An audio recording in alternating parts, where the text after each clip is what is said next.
flavor we been kicking is what you been missing. Although it's free, we gon' make you pay attention. And there's one more thing that we forgot to mention. Go ahead and like, share, subscribe, and then listen.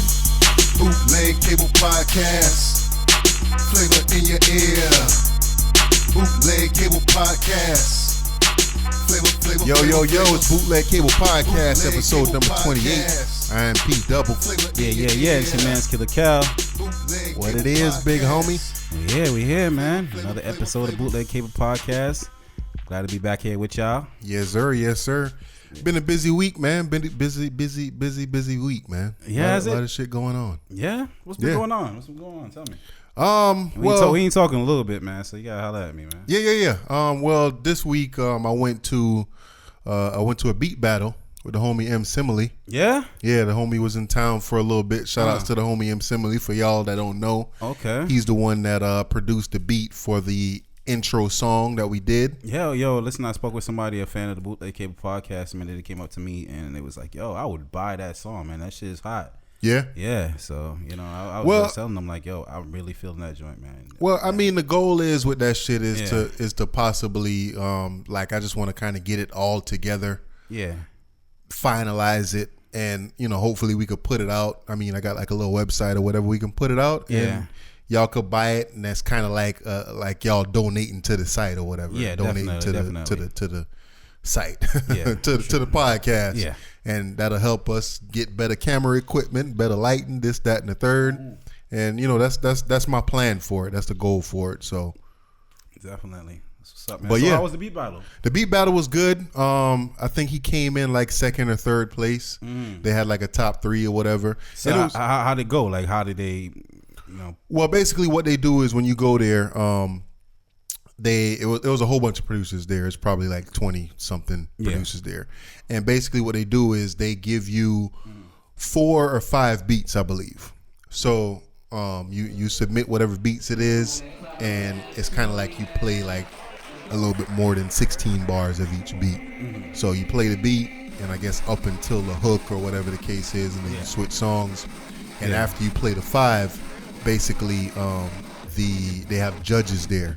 And the judges critique your beats, and judges are usually people that's like in the industry, or they might be responsible for some kind of ad placement or this, that, and the third. Okay. So you play the beats, you stand on stage, introduce yourself, this, that, and the third, and they judge you at the end. And then after everybody goes, and they pick like the top ones, and I think the top person won like a trip to Atlanta or something like that. Okay. Where they had like I guess their major beat battle go down.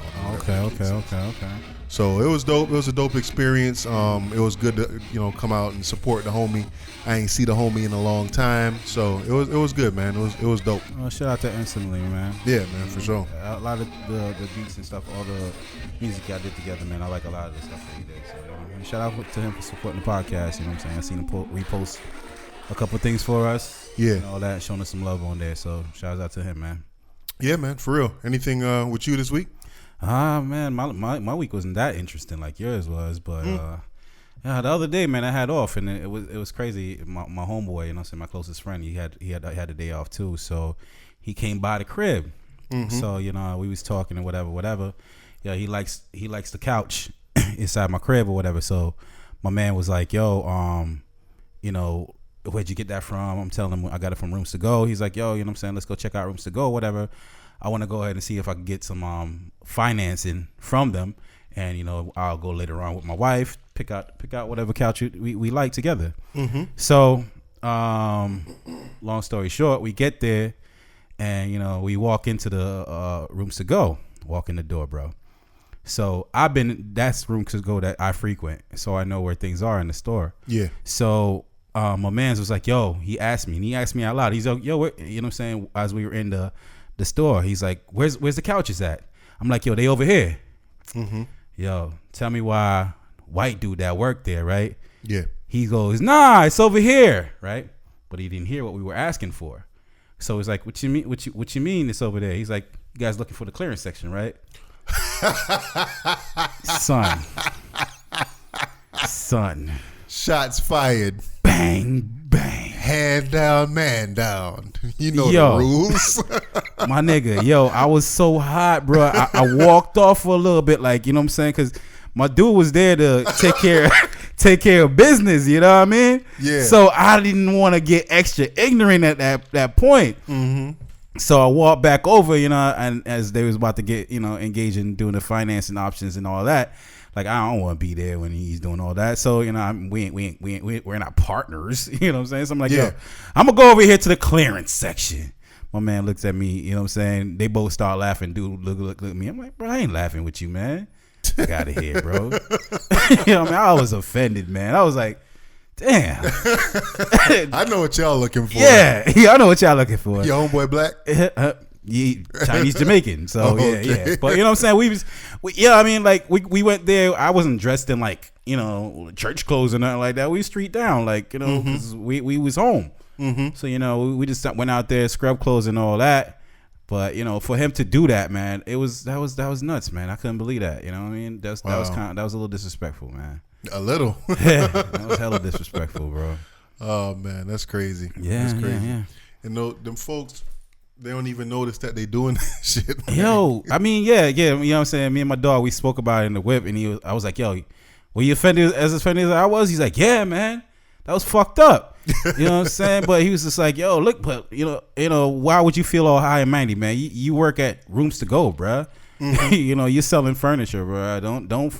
Don't go sit yourself on a pedestal looking down at us. And that's why I feel like, yo, somebody said that one time, like, even the white trash trailer park, you know, motherfuckers be looking down on black people like, I'm better than you. You know? Yeah. Even no matter how successful you are, they still looking at you like, get out of here, nigga. Like, what? Boys say, I know what y'all in here for. I know what y'all looking for. It's over here. Y'all looking for the cheap shit. Yeah, right? The markdowns. Discount. Know what y'all brothers like. Oh, man. But, yo, let's get right into it, though. Yes, sir. Yes, sir. What's going on? What's going on here in the world, man? All right. This week, our favorite president, Donald Trump, did a little military strike on Syria. Yeah. Right? So basically, the whole military strike situation, basically what he did was they blew up a couple of air quotes key buildings on a air base. On an air base. Yeah. So I think it was might have been 5 buildings on that base. Yeah. And this was in response to the chemical attack that the Syrian president or dictator or whatever you want to call him, Assad, did on his own people. So I think this was Tuesday. Quote unquote his own people. Quote unquote his own people. Yeah. So basically on Tuesday, I guess, did he drop bombs on? I don't understand the full aspect of it, but basically he used chemical weapons on his own people. Right. And which wasn't the first time. It wasn't the first time. Yeah. I think the first time was like 2013 when he did the first time. Right. But this was the second time he did it. And for those that don't know, I guess they have rules to war and rules of engagement and different stuff like that. Yeah. And chemical weapons is prohibited. Like if you gonna blow a motherfucker up, you could blow a motherfucker up. In the Geneva Convention, that's one of the rules listed in there. You know, as far as handling people during war times. You know, that's part of the. So if you're gonna kill somebody, you got to kill them humanely. Now that's what tripped me out. That's what tripped me out about you can't use gas and have them suffer like how them people suffer. And it wasn't just grown people that was, I guess, supposedly against the regime. It was women. It was children. It was hosing them off and doing all kind of crazy. What was crazy to me was like I'm watching a news report and they're saying, "Oh, he killed women, men, women."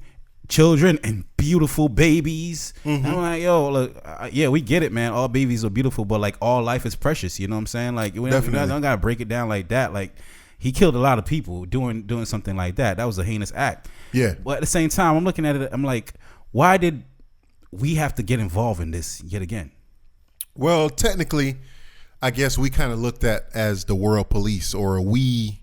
Feel like we're the world police. Right. When I say we, I'm saying the United States, personally. Right. But we feel the need to get involved in situations, especially when it's a humanitarian crisis and this, that, and the third. So I guess they kind of looked at this as that. Yeah. But we pick and choose our battles. So right.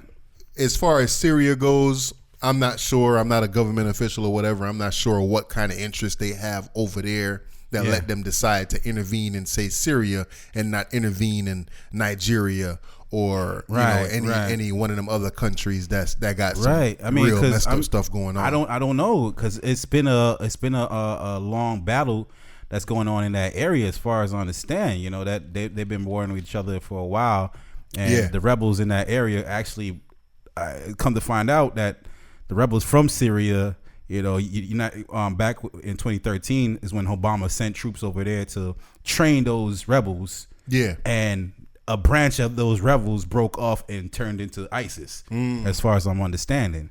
So I'm like, okay, so we kind of had a direct effect on it on that level. But what I'm saying is, like, okay, I'm looking at it as from a logical standpoint, or to my logic. So I'm like, okay, they chemically attack their quote unquote own people, yet we went ahead and blew up their airfield. Like, all right, you shouldn't have killed your peoples, bruh. So we're gonna blow up your car for a little. You know what I'm saying? All right. Like, from what I understood, the reason for that was they were trying to, I guess, send a message, right? Yeah. But in sending this message, they actually called ahead, and I'm speaking loosely here. Yeah. They called ahead and let them know, like, yo, we finna do killer, this. We about to bomb your shit. Yeah. I'm just letting you know it's going down at this time. Yeah. This is what so we're gonna let off 52 tomahawks. 59, my bad. 59. 59 $70 million worth of tomahawks. That's how much that shit cost. Wow. 70 million. But if you try to send a message, this is my thing with this whole situation. If you talking about Assad being a bad leader or whatever the case is, all right, fine. Y'all trying to get him out, this, that, and the third. Okay, I understand that. But you gonna let them know in advance that you're gonna send a message to them? Right.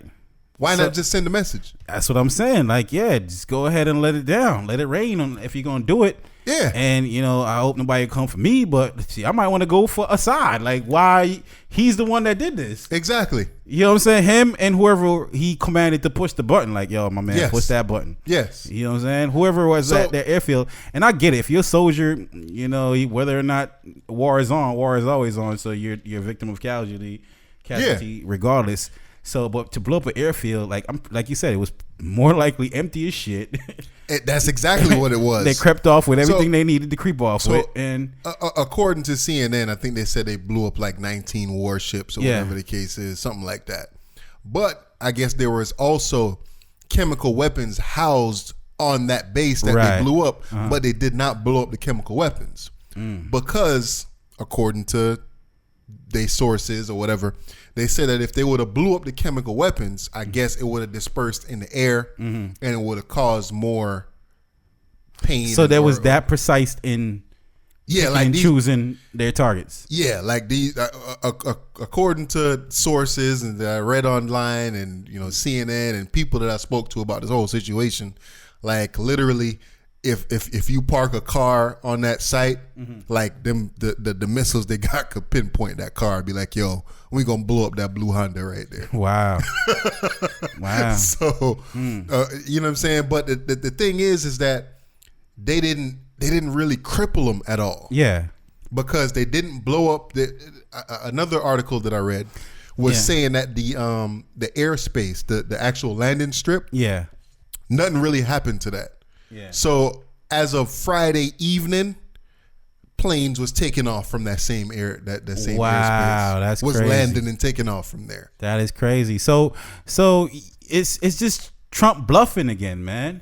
It seemed like there's just Trump taking advantage of any opportunity to display power, to basically undermine Barack Obama, saying, "Look, I'm very more authoritative than Barack Obama is. I'm way more strict than Barack Obama is." And like, you know, instead of sending troops over there to go train the rebels or whatever, we're going to take action and we're going to blow them up and do all this and show of power. but you're not really accomplishing anything. And before he became president, they actually asked him about the whole Syria situation. It was like, okay, would you or would you not bomb them or send troops in or whatever the case is? And he was just like, nah, Russia is already there. Yeah. Why not let Russia fight them? Yeah. So now that he's in office, straight about face. Right. Like, yo, let me do this now. And this is what he did. That's crazy. And like you said, I feel like it was just for show, because really you didn't cause no damage to them. Yeah. You didn't shut nothing down. If you're gonna shut something down, shut down their airspace. And also what I was when they was talking about it on CNN, they were saying that Russia has like 5 or 6 air bases or bases in Syria already. Yeah. So what happens is with this now, it's a possibility that, okay, if we decide to do something else, right? And we pick out a target and we say, okay, we're gonna hit this target, and it happened to be Russians on that base, and some Russians get killed, or we damage some Russian shit. It's a possibility that war could start from that. Yeah. So yeah, but we still acting like some bitches, dog. We scared. I mean, Trump over there scared of Putin. You know. Well, this was to kind of show that he's not scared of Putin. You think that's what it is? It was, but that's who he contacted. Exactly. So I'm gonna contact Putin and say, "Yo, my man, look, man, we about to blow your shit up." Not him directly, but yeah. He let him know. That's like, you know what I'm saying? Hey, bro, I'm about to do a drive-by at your crib. Might want to get your things together, get your affairs in order, get your family at the house. It's like, yo, move that car from the front, park that car in the back of the house. Right. Like, take the pictures off the wall, put them underneath your couch. Exactly. You know? Like, yo, some stuff gonna get messed up. Yeah, some stuff gonna get messed up, man. But you know what I mean? This is just your third house. This ain't your real house, so you know we just gonna. Come on, man. Yo, like, it's crazy, man. It's a game, but they playing games with lies, and that's the sad part about it. Yeah. But what else is Mrs. Trump out here doing? Trump, he also pulled back some protections for women in the workplace. Yeah, I seen that. What was the name of it exactly? I think I got it written down here or whatever. I guess in 2014, Barack Obama put in place what they call the Fair Pay and Safe Workplace Order. This was March 27th. In March 2014, he put this in order. Yeah. And basically, what this is that it blocks what they call cover-up clauses. So, like, say if you're a woman and you decide to bring sexual allegations against your employer, say, you know, I'm at work, my boss is touching me, whatever, and you let higher management or you let somebody at the company know about it. That company now, in turn, has what they call a arbitration clause, and you have this in your contract, and it's usually for salaried employees, stuff like that. They have an arbitration clause. Yeah. And you have to sit down and meet with the company and basically resolve it. And you can't talk about it with your coworkers. You can't tell nobody about it, nothing like that. So it's a forced act. So you definitely had to go ahead and do the sit down because of the arbitration that they had in there. Yes. So that was something that Obama put in place to stop that. Stop that. So although the arbitration was still allowed, you had the option of taking it out. It wasn't a forced. Forced act. Yes. Right. Yes. So like I forgot which one of the reporters that actually sued. Like, was it Fox News? She sued her boss. What's her name? I got it written down here. What was the name? Yeah. Fox News. Gretchen Carlson. Yeah. She got how much money she got? I think it was like 50 mil. Something like that. Something like that. Right. So she got a couple mil. Yeah. So had the arbitration, that she had took it to arbitration, they probably sat down with her and be like, yo, look, all right, look, we're sorry your boss touching you. We're going to give you the same pay, but you're going to work in the mailroom now. So, you know what I'm saying? So what she did, she was smart. She was just like, yo, man, fuck that. I'm going for the head. Right. So she sued the CEO, Roger Ailes. Yeah. And was just like, yo, man. Yeah. This is what's going on, blah, blah, blah. Big news story, this, that, and the third. And she went forward with what she needed to go forward with. So that was a question I was asking myself. Why did Trump pull, revoke this act that was basically in aid of women? Why? Yeah. What was his reason? What was the why? I kept on looking. I couldn't find the why. I have my own opinions as to why, but I couldn't find a why from him. So my opinion on that is as an opinion. You know, Trump have the whole "Make America Great Again" situation. Yeah. So I think that most people, when they hear the slogan, they say "Make America Great Again." I think they think of like the 1950s. Okay. Right. And if I'm not mistaken, at that time, I don't think women had the right to vote yet. Yeah. I might be wrong. If I'm wrong, I apologize. Whatever. Or or women had just gotten the right to vote. Okay. And I don't think that black people had the right to vote in the 50s because, they definitely didn't have the right to vote. So women didn't have the right to vote at that time. Right. So I think when he say "Make America Great Again," he going back to that time, and at that time, for the most part, women was just like housewives. Okay. Women wasn't CEOs of companies. Yeah. It wasn't, as powerful as they are right now in the workplace and influence and this, that, and the third. Yeah. So I think his mindset is stuck back then, and he, I think, truly believes that women shouldn't have the rights that they do have right now. They shouldn't have the influence that they have right now. And I think that, one, he's doing things to take away from Obama's legacy, and two, he's doing it because he feels like women shouldn't have the rights that they have right now, and stuff like that is kind of scaling back how much a woman could make, and that's in turn influencing how much power a woman could have in the workplace or just in general. Right. I mean, I really look at it from the perspective that you did, which is, it's could be true, but at the same time, I'm thinking if this man wants a second term, like, why push the button? Why do that right now? Because, like, the second term is when you do all your fucked up shit. Yeah, that's when you do all that fuckery. Yeah. So I'm still trying to find a why, and I think it's, for me, my opinion is he's looking out for these companies and corporations. He's looking out for them because if you think about it, like all the sexual harassment training and all the, the lawsuits and all the money that these companies has to put aside for the event of all these things. So he's helping them out, taking off a couple of things off of their bottom line, so they don't have to deal with this. Because I don't really see this affecting your everyday company. I see this affecting like more so like Fortune 500 corporations more so than your everyday. I agree with that. You know what I'm saying? So I feel like that's what he's doing. He's looking out for big interests. But I'm saying, how does this help big interest though? Well, what I'm saying, he's helping them take off things off their bottom line. Like, all right, this is one less fuckery I got to deal with.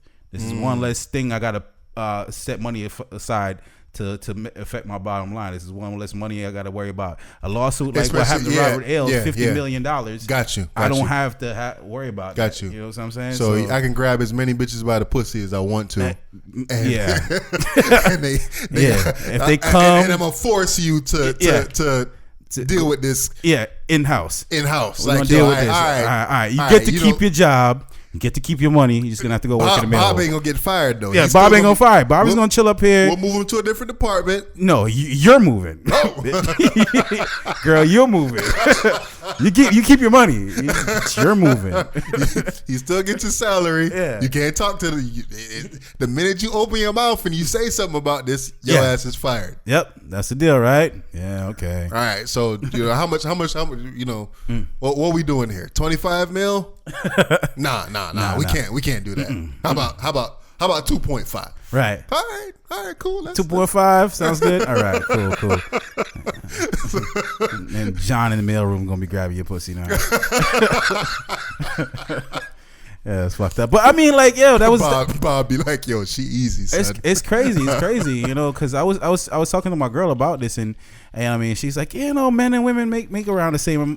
It is a significant difference, but something that Obama put in place was like paycheck transparency, and they had to show like overtime work, and just to show the whole reasoning behind the paycheck. So we're not talking about like if one person makes like $25 an hour and the next person makes $27. No, that's not fair. We're talking about significant differences. Yeah, in pay increases and everything between the man and the woman, and he's trying to bring that. Obama was trying to bring that gap closer. So, and I'm thinking about it. I'm like, yo, I was raised by a single woman. Like, I wouldn't want that to. I would love to have that was fair pay in the work field where my mother was working to take care of us. Was able to take care of us just as good as a man would. You know what I'm saying? Yeah. So that's something you got to consider, that not all women are in, married situations. There's a lot of single mothers out there that has to take care of family and be the head of the household. So, and I mean, it's funny because even, it's people out here that really don't believe in this stuff. They believe that women is making the exact amount of money that a man is making for the same position, this, that, and the third. And they do statistics about this. And they said a 2016 analysis said that women, same position, same whatever, make about 16.8% less than the median for men doing the same exact job in the United States. So it's something that's real, man. And, I feel like here on Bootleg Cable Podcast, I think we advocate for equal treatment between men and women and stuff like that. And definitely, it's definitely something that I would like to see happening. Yeah. Especially, I got a wife, I got a daughter, I got 2 daughters, Yeah. So we want that to be equal. We don't want, women to be out here absolutely be feeling like they less of a person just because it is what it is. But nah, we don't want that to be going down. Yes, indeed. So you looked into the whole the what is it, the privacy situation? Yeah. I seen out on CNN the other day. Our browser histories are now up for sale. Mm-hmm. Is that what they talking about? And we kind of brushed on this a little bit before, but I mean, we look at it, man. Y'all go back and listen to the previous episodes. I can't tell you which exact episode we spoke about it on, but we was heading on the right track, and here goes. Now browse is now, and this is something they signed documents on in the White House. Yes, this was an act that was passed.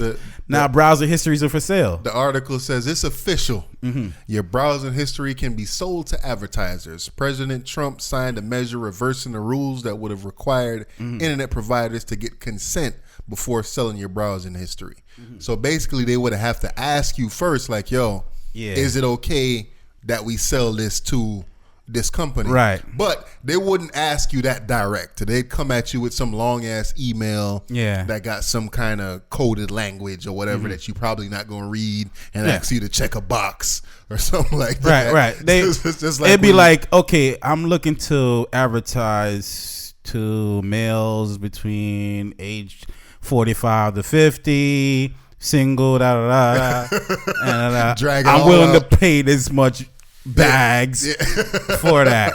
What do you got for me? And then, they'll go through it like that. So that's crazy, man. That to think that's now possible. Yeah. Like, so go ahead. You go ahead. Like remember when I was talking to you, I was telling you that I was looking at one point. I was looking for a watch online. And I was kind of like really into watches at that point, and I was like, "Yo, man, I'm on this new watch, whatever. Let me check this out." Yeah. And I was searching on Fossil.com. Yeah. And that probably led to a couple of different websites or whatever. Then that later on that day or a day after, I hit my Facebook. I'm getting Fossil ads. I'm hitting my Instagram, Fossil ads. Yeah. Everywhere I hit online, I'm seeing little Fossil pop-ups like, yo, what's going on? Yeah. So basically the information that they collect is stuff like your location and exactly what you're looking at online. What you're looking at, yep. So they have advertising companies that's looking to advertise for this stuff, so they can hit up Google and be like, yo, I'm looking for people that's looking to buy freaking dildos. Yeah. Oh, shit. I'm looking to sell to women between ages of 25 and 30. What they've been looking up, who you got for me, and they could sell all that information. They could say such and such in Coral Springs, Florida, was looking up dildos on November, whatever. So, send them a few, right? So he might be interested in some blue dresses as well. Exactly. So they can flood your joint with all kind of dildos. You got all kind of flood your shit with dildos. That's funny. Get all kind of dicks on your web browser. That's funny, man. But yeah, that man, wow, man. I it's crazy to think something like this is in place. Like they could go ahead and do that, and it's going. I feel like there's going to be a point where it's going to allow companies to basically do corporate espionage and blackmailing and all kinds of shit's going to be happening. No, they do not have the power to directly say, "Yo, I want killers or dubs." browser history. Nah. Right now, they're to the point where they could buy bundles. Yeah, it's all anonymized. Yeah, so technically, it don't got your name or whatever behind it, but sooner or later they have selective information. Sooner or later, it's gonna be personalized to you. Yeah, it's gonna be your digital blueprint. But ain't that kind of in the same realm of, you know, like when you get a ticket? Yeah, and all of a sudden you get all these tickets in the mail. All these lawyers is hitting you up like, yo, public record says that you got a ticket and blah blah blah blah blah, and it's just like, yo, damn, nigga, it's just one ticket. What's going on here? Right, that's true, man. But even like I just bought a new laptop, and I was on the market looking for a new laptop. I'm browsing online for a new laptop, and here go, we found a good deal, so I went ahead and purchased the laptop. Yeah. Now I'm still like any website I go to, in some corner or another, there's a ad for laptops, you know, start showing some of the ones that I've looked at. So now I want to be able to click on these ads like, yo, fuck you, already got one. Like, you know what I'm saying? Like, new HP, Pavilion, this, that, and the third. Fuck out of here, yo, I already got one. Leave me alone. Like, you know, like, how long does that have to go on? I went and purchased it. In fact, until you started looking for some other shit. I went online looking for it, and I was like, you know what? I'm just gonna go inside the brick and mortar and buy one, you know, and I bought it online, but still went inside the brick and mortar and picked it up. But I got it, so stop sending me those ads. Like, you know what I'm saying? Like, how long do I have to look at these laptops on my Facebook account before? I don't know, man. All of this stuff is getting, it's just getting outrageous, man. It's just getting super duper targeted. So I looked into a couple of things that you could do to actually protect yourself from that. So one thing you could do is get a VPN, you know, a virtual private network. Basically, a VPN, it bounces your signal all over the place. Pretty much nobody can pinpoint where you're browsing from. Yeah. So they don't know if you're here, there, or wherever. So they can't really target your demographic like that. Okay. And also, Google's always been selling your browser information, and Google and Facebook is intertwined. So if you have now, you know, they're trying to make you get Chrome for everything. So use HTTPS websites whenever you browse online, because they could see on HTTPS websites that you went on the website, so they can't really see what kind of activity that you did when you went on the website. So I mean, you probably don't know, but how do you know what's a HTTPS website? Okay, so on the website, because like I said, if you go like through app-based things or whatever, it's taking you through the phone-based or app-based version of the website. But HTTPS, you'll see it at the beginning of the URL or whatever. Because I know you see HTTP. Yeah. So HTTPS, you want to see it's HTTPS, that version of the website. That's the one you want to use if you don't want them to know that you're looking for dildos. Okay. Hey man, I want to buy my dildos in peace, bro. Right? Yeah, man. You know what I'm saying? Buying them, what you know I'm doing, right? Size comparisons. I want to make a mold, man. Right? Yeah. This bed has been crooked for a long time. Need something to hold it up. Yeah, man. It's none of your business. Niggas online shopping for monster cocks. Oh man! So anything else that they could do? You know, other than that, man, yeah. I can't use incognito browsers. Yeah, use incognito browsers, man. Don't. Yeah. You ever use an incognito browser? Nah. All right. So on your phone, right? I'm probably letting out little secrets here or whatever, but on your phone, on an Android phone at least, you can hit the joint and you say you want to browse incognito, and basically what that does is it doesn't leave the history in your browser. Okay. So your internet provider knows that, okay, yeah, you went to buy dildos online, but they know that you went online to look at dildos or whatever, but it doesn't leave the history in your browser. So it don't make you invisible to what's going on. Hey. They can still track you. Yeah. But somebody else can't go behind you and see exactly what you just looked at online. Like I said, so, they're narrowing it down to the point where we all gonna be red dots on the map in our neighborhoods now. You know what I'm saying? Because if they go on my browser history, you know what I'm saying? Like, whoa, we might want to watch this Negro over here. Cause see what I'm saying? So like, we gotta be mindful of that. Can't be too in love with technology. We can't be in too love with what's new and what's convenient anymore. You know. Definitely, man. So y'all just be careful out there. Mm-hmm. Just like we said it to y'all the last time, man. Yeah. Now it's official. Like, they could sell this information, and you're not gonna know about it. Yeah, this is not tinfoil hat talk right now. This is real deal. This real, yeah. Things that is happening. Exactly. Yeah. So on to some internet stuff, man. Some videos that we've been seeing on the line or whatever. Yeah. And what state did this happen in? I don't know. All right, some country ass state. You know, yeah, that look like some Alabama. Probably Alabama, Kentucky, some back road ass. Yes, yeah. So this dude was supposedly going to work. Yeah, and he seen. I guess a woman. Yeah. I don't know if she's in the middle of the street, but according to him, she was in the street. Yeah. And her dude was basically beating that ass. Yeah. And he decided to pull over. Obviously, you know, you got to put it on Facebook Live. It ain't real, man, if you don't put it on Facebook. Bitch, you want live, right? It ain't real if you don't put it on live. Like, you know what I'm saying? It ain't happening. It ain't happening. So he hopped out the car and got his phone ready. It's like a phone is nowadays is like a pistol, dude. Yeah, right. You got to cock the pistol, dude. You got to get your Facebook Live out and put that live on.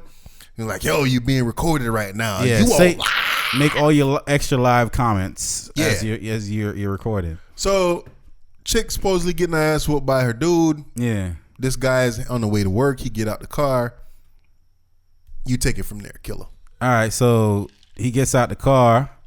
He said, man, why don't you put your hands on a real man? What you gonna hit on her for? Why you hitting on this woman? Mm-hmm. And through all this, he's aiding this woman into his vehicle. He's like, yo, come in my car. Fuck this nigga. Fuck him. Get him out of here. Get him out of here. You know, get in my car. Dude, the female is crying or whatever. Mm-hmm. The boyfriend or husband, I don't know what his role in all this was, but you know, whatever relations they had, still kind of was pursuing being argumentative towards the gentleman that was trying to aid this female. Mm-hmm. They got in the car.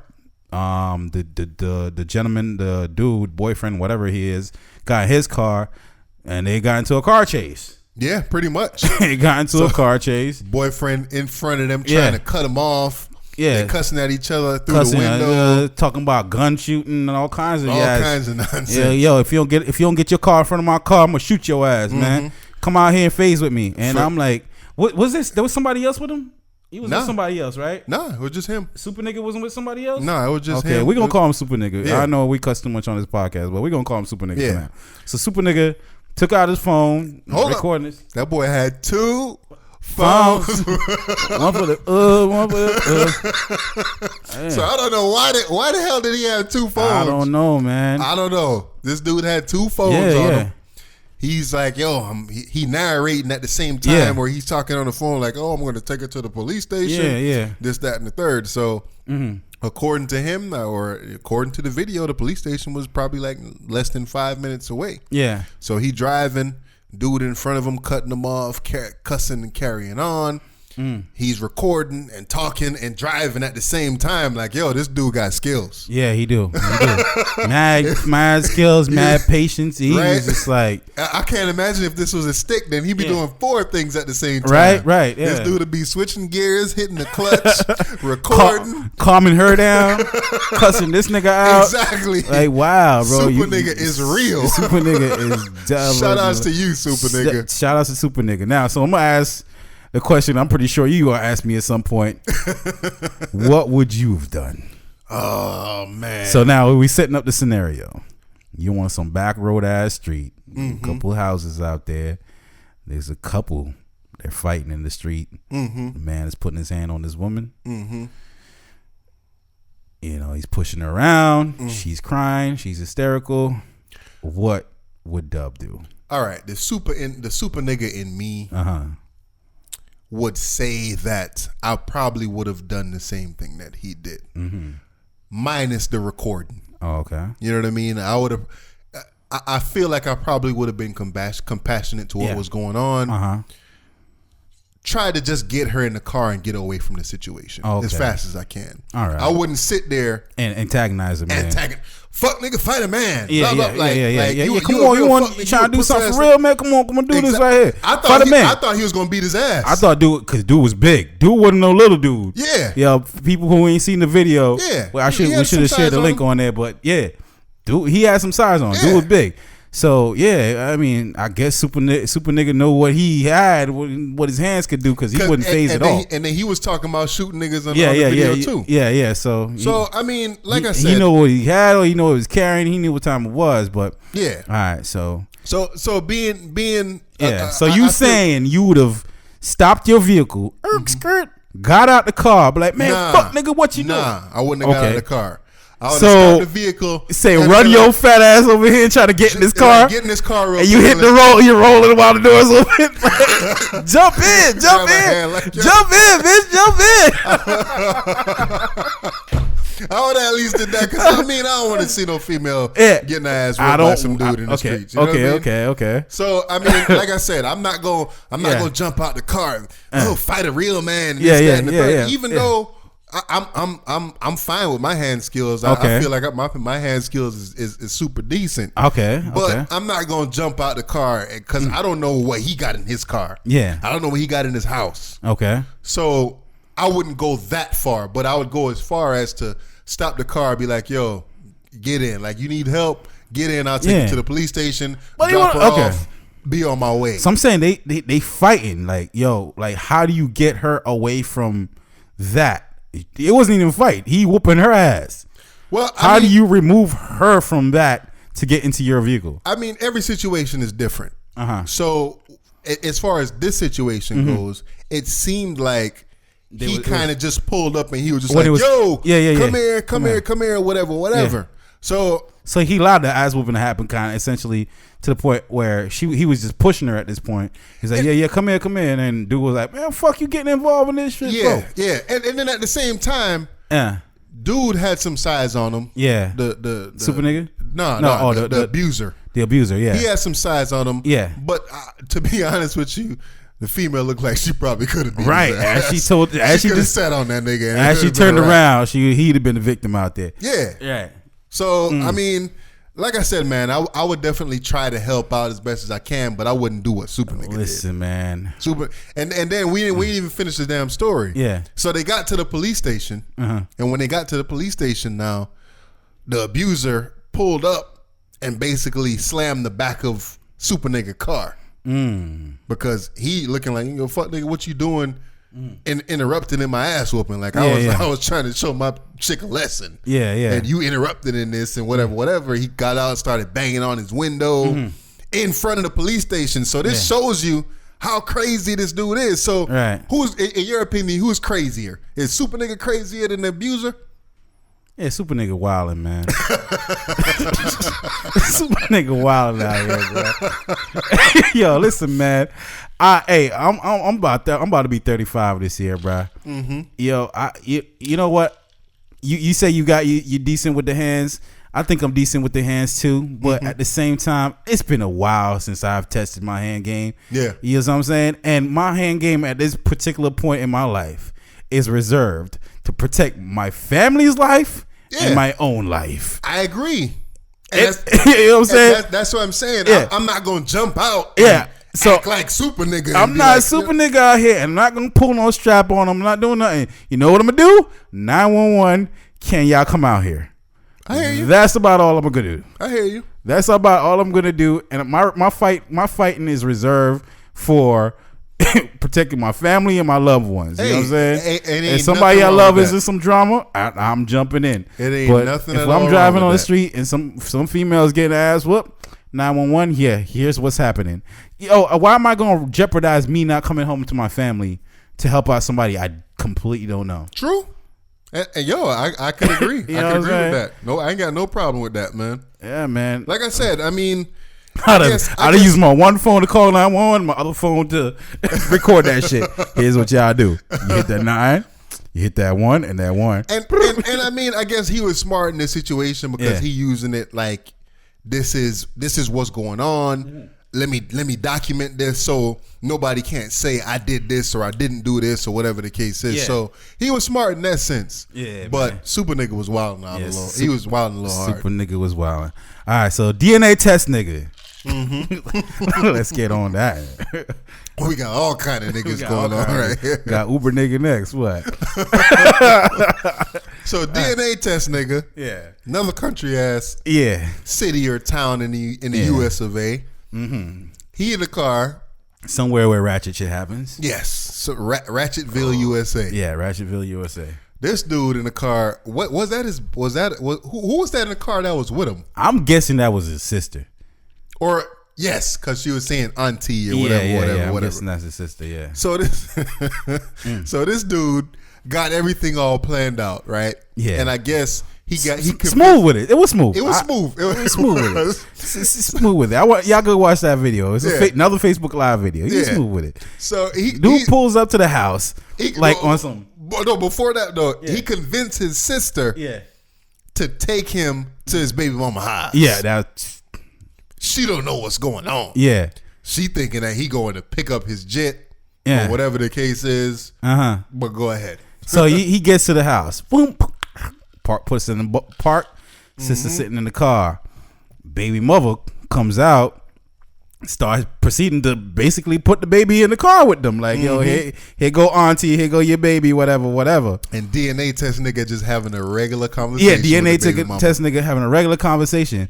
Baby mama, yo, I think he needs some chips or some chips or something. I got some chips in the car. I'm gonna give him some chips. So Cheetos, probably some Cheetos. She walks back to her car, pops the truck, flaming hot Cheetos. Yeah, get some flaming hot Cheetos to give to this baby who's crying and pulling on her pants, like, you know. So he walks up to the car, man. Hey, you still wearing Coogi pants? Them Coogi pants played the fuck out. Fuck, you still doing wearing Coogi pants, yo? He cracking on the baby. He cracking on. He like, man, you crazy. So she gets in the car. She gets in the trunk, gets out the Cheetos or whatever the fuck. Yeah. Hands it to him. He's like, what this for? Man, I told the baby needs something to eat. I'm gonna give these chips for him. I'm like, man, what baby? Listen, who dick you been sucking? What you fucking talking about? I don't be sucking no dick. He's like, man, because that ain't my baby. What you mean that's your baby? That ain't my baby. That's not what this DNA test say. Pulls out paper. The DNA test. See, that's all zeros. It says 0% chance that I'm the father. Oh shit. Oh shit. She's like, hey, you the father. You the father. That thing lied. Yo, she couldn't even it wasn't like, when you caught in a lie. Yeah. She was just like, yo, I'm caught, but you know what I'm saying? Like, I'm denying, but it was some weak ass denying. It's your baby, nigga. It was some weak ass, man, you lying, man. You don't fake that paper. Like, nah, look what that shit say. 0% change. 0% change. So she walk over with the paper to her auntie, I guess. Some other lady that was standing outside. Like, yo, bro, this is the part that had me dying. This shit had me dying, dub. So he what you want? Drink. Oh, you want that drink? All right. So she goes over to auntie, I guess, whoever this lady is that's outside standing there, and she shows her the paperwork, and like, look what that say, auntie. He said he ain't the baby father. Auntie sitting there read it.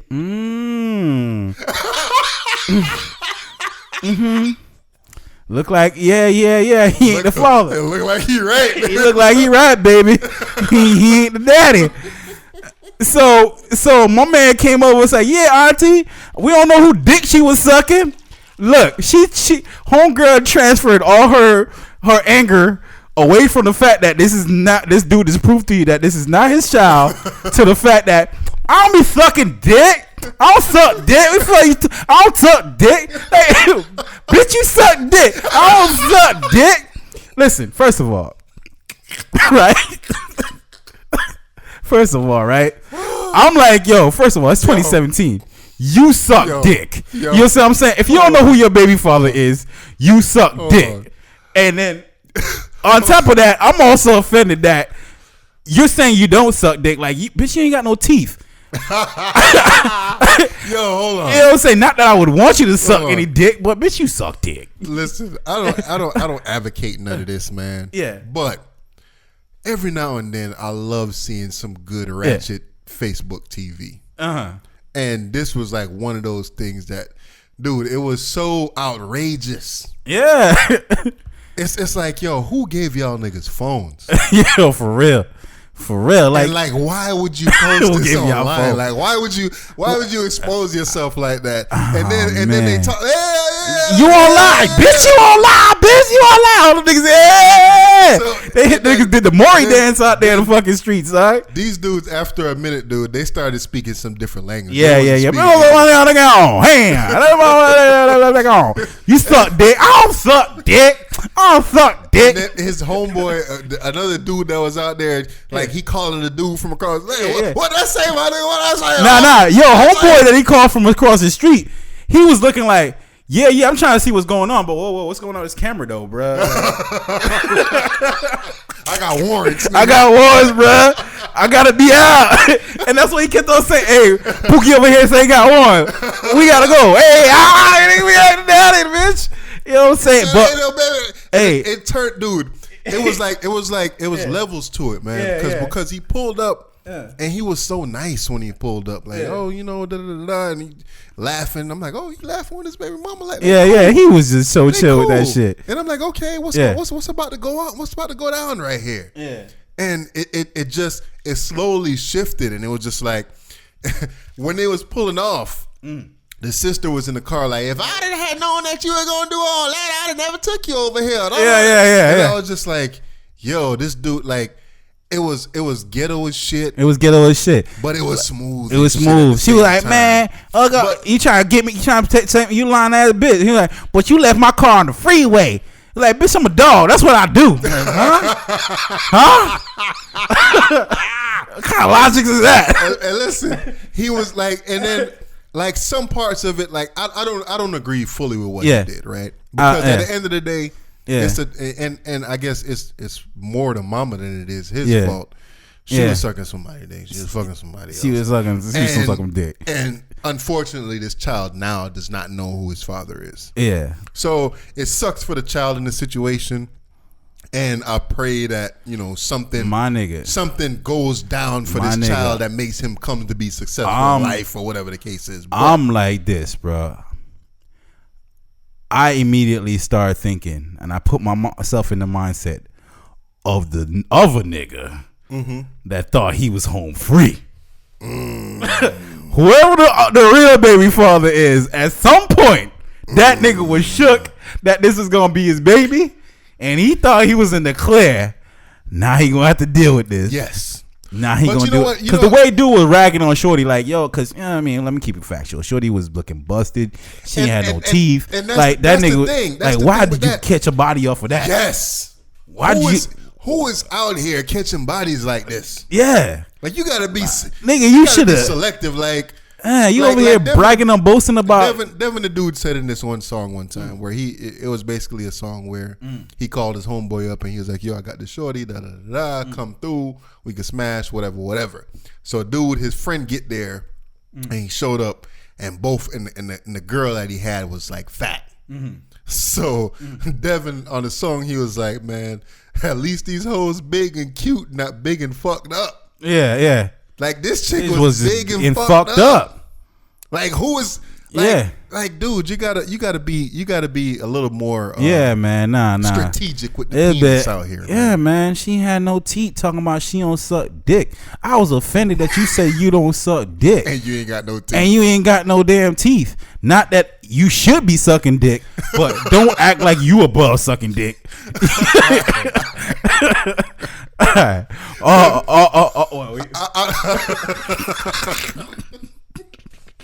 Yo, I like to have a good laugh, man. I love having a good laugh, man. I gotta share this shit. So I mean, I don't know how y'all get to the video or whatever, but you know, type in DNA test, nigga. Yeah, nah, this video. yeah, DNA test Bay. Yeah, I want to put Bay on everything. DNA Right. test Bay. All right, so moving on. Uber nigga. Another ignorant video. Yeah, man. Yeah, man. So this African Uber driver Yeah. is in New York driving this chick around or whatever. Well, how did this argument start? Okay, so the argument started, right? Because he did not have a charger for an iPhone. Oh, I would have snapped too. And as an Uber driver, I would have snapped too. You gotta have candies.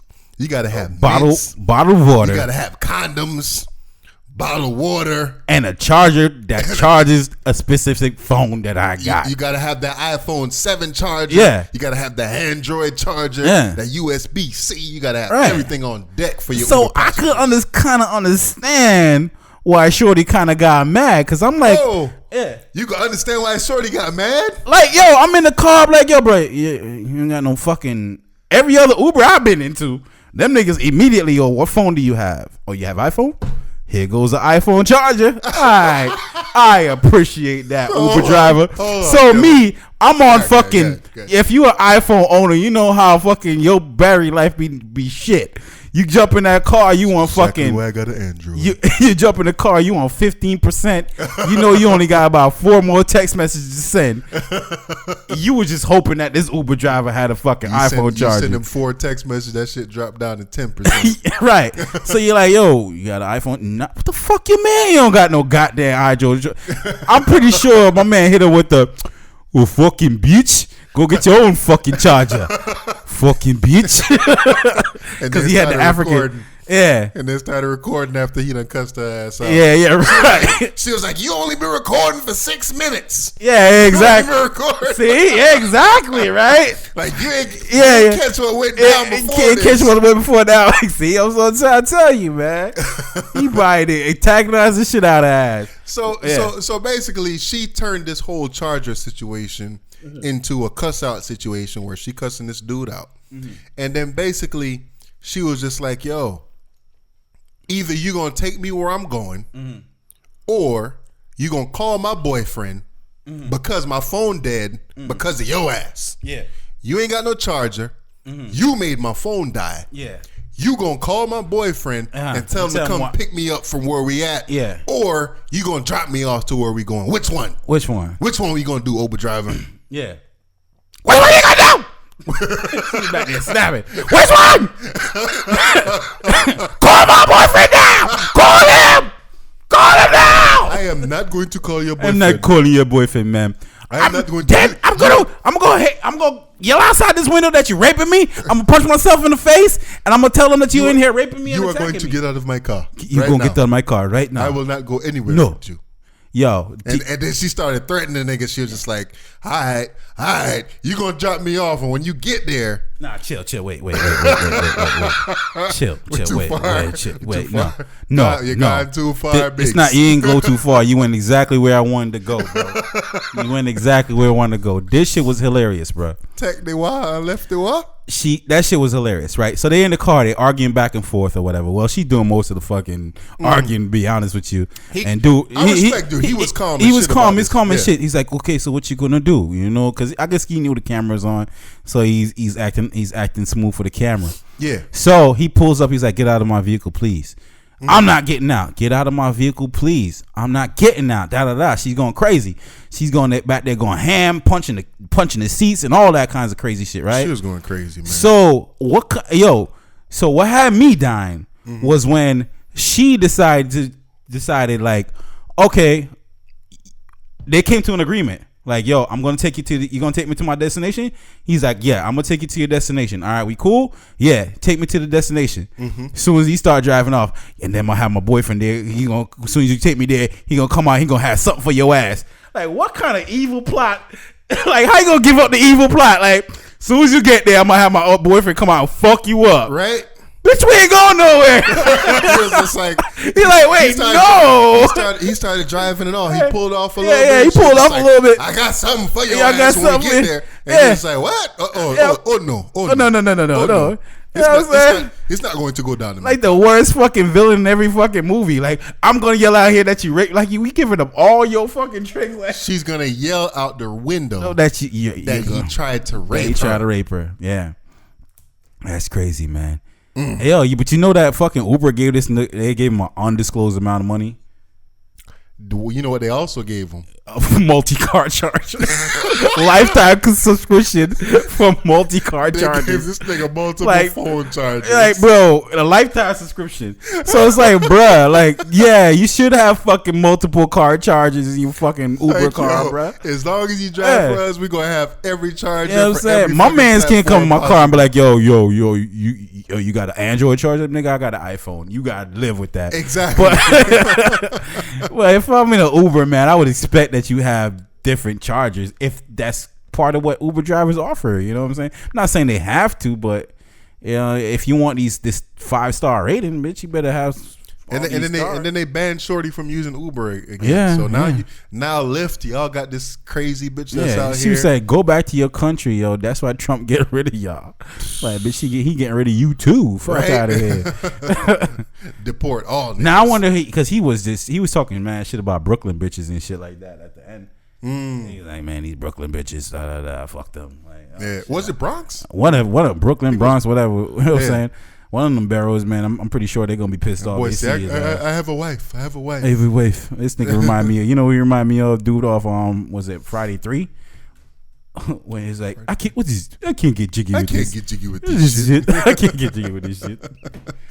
He's to end it. He said, I got a quote for. He said, I got a message for every single Uber driver out there. Yeah. You better invest in a fucking dash cam, bro. Right. Because being an Uber driver is putting your life in jeopardy, man. If you don't have a dash cam. Fuck out of here. Make sure you buy a dash cam, bro. It can save your life. It saved my life. So I guess it didn't save your life. That bitch was not gonna kill you. Shut the fuck up. That bitch gave you all her evil plots. She wasn't about that shit. She was bluffing like mad crazy, yo. Like she was trying to catch her boyfriend cheating or some shit like that. She was upset about something. Yeah, she was upset about something. All right, so I don't know, man. I don't know what's in the water in Texas, but it seems like these white women in Texas, these teachers in Texas, love fucking students, man. Oh man. I don't know what's going on. I don't know. So in Texas, this teacher named Catherine. I just want to know where these teachers at when I was in high school, man. Right. I mean, we spoke about something like this already before. But this teacher, 27 years old, Catherine Ruth Harper. What's going on here? You playing ads, bro? You getting commercial money? You ain't let me know, Dub. Come on, man. I don't know what's going on with this. That's thing messed here, up, man. God damn. Now I gotta go back to this shit. All right, so Catherine Ruth Harper, right? 27 years old, Northwest District school teacher, was supposedly having an improper relationship with a 15-year-old male student. Yeah. And this was last summer. Yeah. She, I guess she got arrested from then, or did she bond out, or I didn't get to read the entire article or whatever. Yeah, she got bonded out $15,000. All right. So basically, she turned up pregnant. Hey, do we know do they know if it's the kids? 7th grade. 7th grade. Just hope he be DNA test, nigga. Come back with some paperwork after this. I don't know, man. Like, yeah, he's in 7th grade. Well, how old was he? He was 15. 15 at the time of the incident, so he couldn't be. So he probably was in 8th grade. Yeah. Or he probably just stayed back. Something. Probably one of them old ass. Yeah, man. Listen, man. Old ass 8th graders. Hey, man. Listen, back in medieval times, bro, people was getting married at 15 and shit like that. That's true. What I'm saying? Like, that's yo. Like. What about now that makes us look at that different, though? Because... Because they said so. Somebody said so, man. All right, so somebody said so. To be honest with everybody, therefore it is what it is. To be honest with everybody, the way I found this article is through Hodge Twins. If y'all ever watch Hodge Twins on YouTube, check them out, man. They funny as shit. But basically, what they were saying is kind of like the same thought process that I had, and I got to give props to them because I don't want to throw out this thought process and make it seem like it's my shit, but even though it is my shit. But either way. Yeah. They said that this teacher, you can't call it rape because the teacher wanted to get fucked. and the student wanted to fuck. I'm glad you coming around to seeing things the way I see things, motherfucker. Because last time you was talking about creep and all that shit. Yeah, I still think that she's a creep. No, she ain't no creep, man. She's a wonderful creep. She's a good creep. Yeah, I agree. Yeah, but she still is a creep. She's a creep the whole world needs. And the reason why I'm saying that she's a creep is one, I think they said that she's a married woman, right? So one, she's cheating on her husband.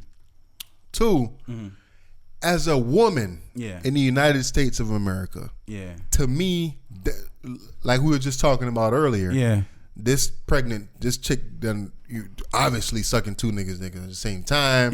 Whatever. She get knocked up. She put the baby on one dude and it's not his baby. Whatever. So that tells me, as a woman in America, you can get whoever, whenever you want. Right. So if you know that it's against the law for you to have sex with someone under the age of 18, you just want some sausage in your life. Go get some sausage in your life. Why risk the thought of going to prison? Why risk the thought of being registered as a sex offender? Why risk all of that? Yeah, just for some sausage. I hear you. So you gotta be. It gotta be something mentally wrong. I mean, with you no, it's not mentally. Listen, man. Listen. Some, not all laws is right. Not all the laws are right. Okay. My G. Let's flip it. So you know what I'm saying? Like, let's flip it. Yeah. Would you knowingly have sex with a 16-year-old girl? Nah. Exactly. No, I will not. And why is that? Why is that? Yeah, because I don't want. Yeah, it's against the law. It's against the law. You know that it's a possibility that I can go to jail for this. Yeah, and that I would not want to take advantage of a 16-year-old. Like the mental capacity is not up to. Like I said, in this situation, let's flip the script. Yeah. Let's flip the script and say that she was coming on to you. If a 16-year-old is coming on to me, if I'm in a situation where I'm a school teacher, or I'm in another situation where whatever the case is, let's just say I'm a single man, whatever the case is. Yeah, you got too much to lose. She's 16 years old, 17 years old. I know this. I'm not taking that chance because would she fuck around and her parents find a text message or see my name in the phone or whatever, and they decide to call it, I'm going to jail for that, man. I'm playing devil's advocate a little bit, and I'm gonna say like, okay, it is a double standard, but it is different for a female, male and female than it is on female and male. Because just like you said, the male is a willing participant and the female is a willing participant. More than willing, because I'd have smashed the shit out of a 27-year-old ass if I was 15 years old. Exactly. So that's what it is, man. Like, why? Okay, she can't be a teacher no more, but you know what I'm saying? Like, move her to the neighborhood, man. If she move into my neighborhood, I'm going over to her house with a casserole and everything like that. Look, I'm 17, baby. All right. What's going on? As far as I know, in Florida specifically, I think you need a master's degree to be a teacher. So Masters? A master's. Fuck. Not really. No. In Florida? Okay, let's say you need a bachelor's degree. I don't even think you need that. Nah, you need as far as I know, it's either a bachelor's or a master's minimum, right? So if you got a bachelor's, you went to school for. Are they accomplishing? Okay, 27. So how long was she a teacher? I don't see her accomplishing. You get out of high school, 17, 18 years old. You go to school for 4 years. And then you get a bachelor's degree, another 2 years, or probably a little bit earlier. So by 24 years old, she can be a teacher or whatever, or even earlier than that. So let's just say you needed a bachelor's degree. So I done got all these student loans. I done did all this schooling, whatever, just to get out of school, get my career that I've been wanting or whatever the case is. And fuck it all up because of a 15-year-old sausage. Like, get some 27-year-old sausage in your life. If you wanna be borderline, get you an 18-year-old. You know what I'm saying? Like, and like I said, as a woman, you have that choice to do whatever you want to do. Like I said, I'm just trying to get into the psyche of somebody that does that. And I said, like, yo, whoever this bitch is fucking, whoever these females are attracted to, is a chance that person resembles somebody when they were in high school. Because you're back. Me and you, we're not in high school. We don't even go into a school classroom, let alone be in that atmosphere. So you know what I'm saying? We don't know what that atmosphere is like. You see what I'm saying? So I don't know what kind of nostalgia was brought up, you know what I'm saying, in relations to who this dude is. And I just always assume that whoever these guys are, these teachers are attracted to them because they remind them of somebody from their younger age that they want to smash, and they try to live out that itch. They try to live out that fantasy that they didn't get to accomplish. I mean, back then. But then, like I said, hey, listen, it's bad for her. Fuck her. Okay, cool. Let her go to jail. Hooray for the young man that got the smash. But you got to look at who came before you. You got to look at all of these teachers that got caught before you and realize, like, listen, they gonna if I'm in high school, if I'm in middle school, and I'm smashing a teacher, and especially if she happened to be bad, I'm telling everybody. Yeah, I'm telling all my homeboys. Yeah, I'm letting them all know, like, yo, nigga, I was smashing the shit out of what's her name, Miss Harper. Yeah, I fucking the shit out of Miss Harper last night. Miss Harper wasn't, and she ain't as bad as the last teacher that got smashed. She not, but she cute though. I wouldn't say cute, smashable. I wouldn't say cute. I mean, it's a mugshot we looking at. Oh too, yeah, that's so, true. You know what I mean? So she don't. She do look to like me, she don't look Twilight.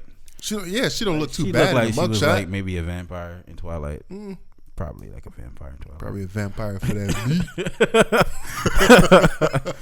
No, but you know what I mean. I don't know, man.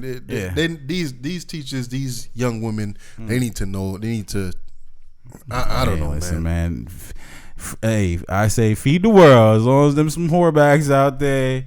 Hey, man, shouts out to the young men that get to take advantage. If she want to go to jail for it, then that's her. That's on her. It is what it is. That's on her. All right, moving on to some hip hop. You know what I'm saying? It's different because, you know what I mean, there's psychological damage in the female aspect, I feel. Whereas though the grown female, a young female, like if it was happening male female, even if the female was willing, the whole world's gonna let her know, like, you are wrong for feeling like that. You know what I'm saying? You were taken advantage of. She might grow up feeling like a victim, whereas though the dude, he ain't growing up feeling like no damn victim. Nah, he feeling like King Dingaling, like I said last time. So you know, I'm looking at the long term aspect of it, and like, she could go to jail, but he's gonna be all right. So that's why I'm not mad. I don't know. I just look. I can't be mad, and I don't understand how that these females could keep on letting this happen after seeing, you know, story after story after story, especially out of Texas, because I'm just recently mad Texas been holding it down. Like, I should have been a student in Texas when I was in middle school. Shit, I had a chance. Shit, I'm like smashing Miss Harper, 27 years old.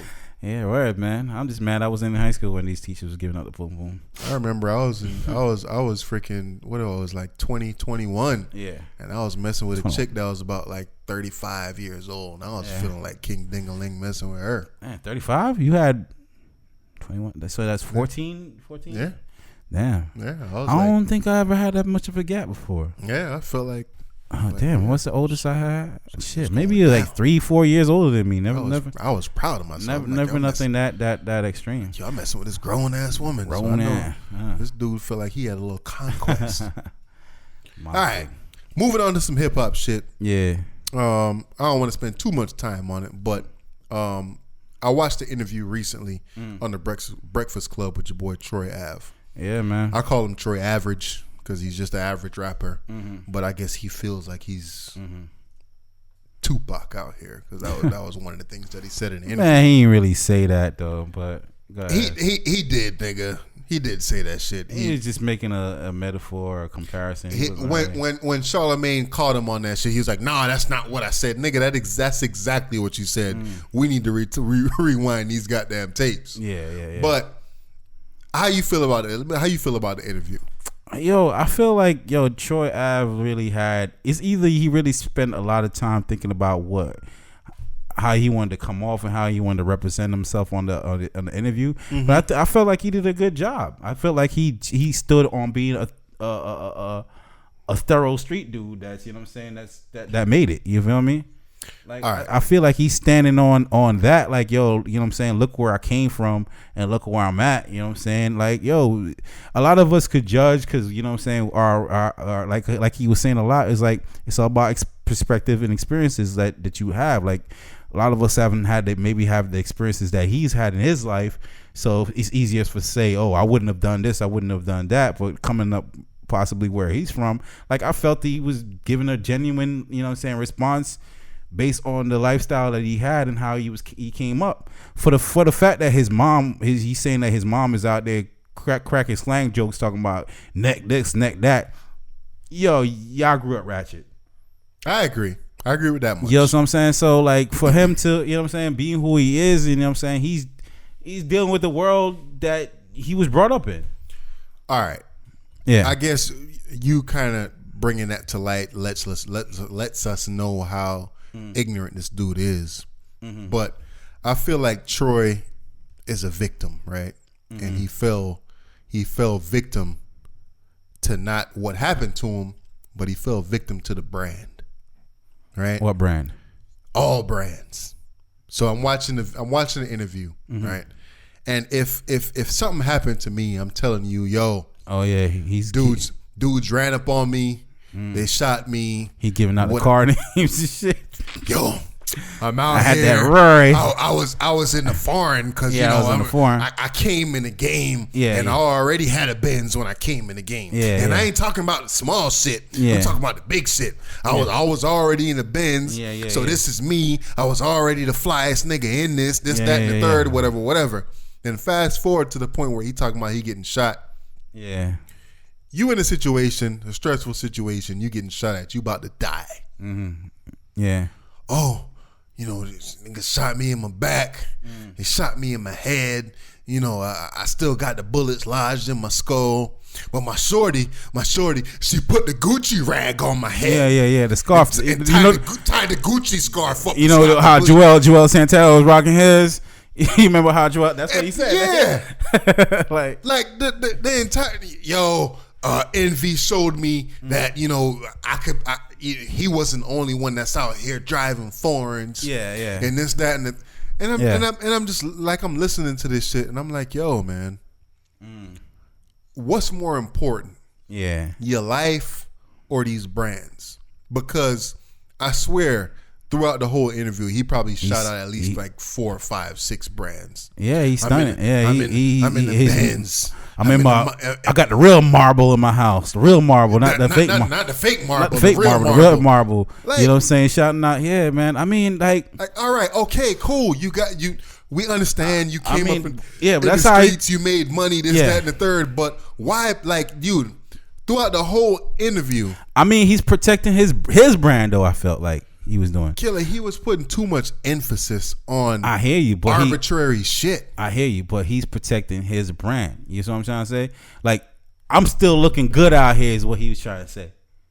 You know what I'm saying? He came into the first thing they said, "How you doing, bro? I'm blessed."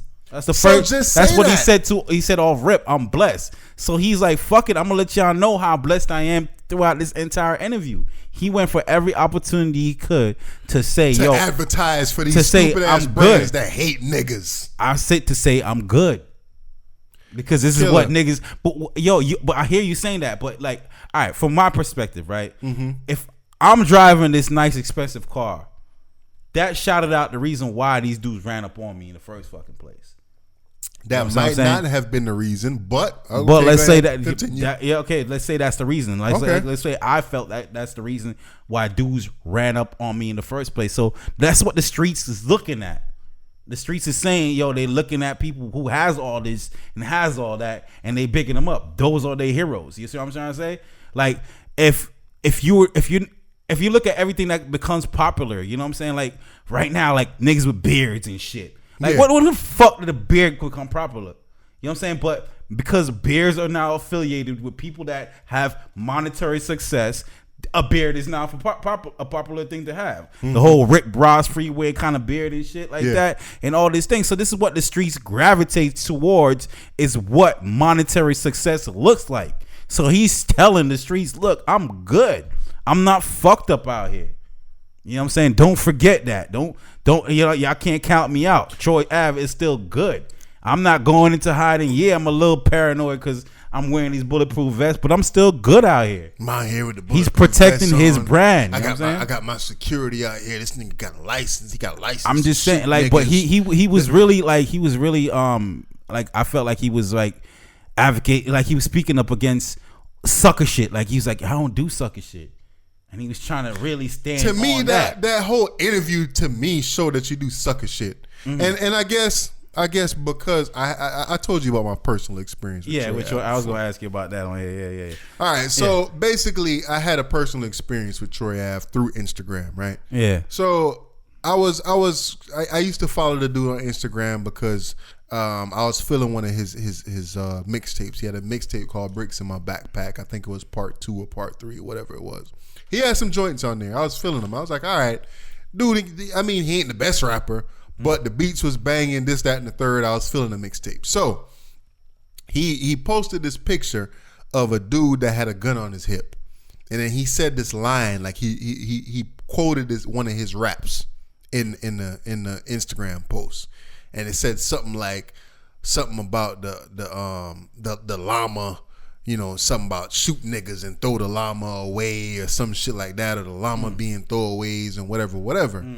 And the way he said it was kind of like, yo, this was like the dopest line ever. And I ain't no Instagram troll, I ain't no internet troll or whatever, but I commented on it.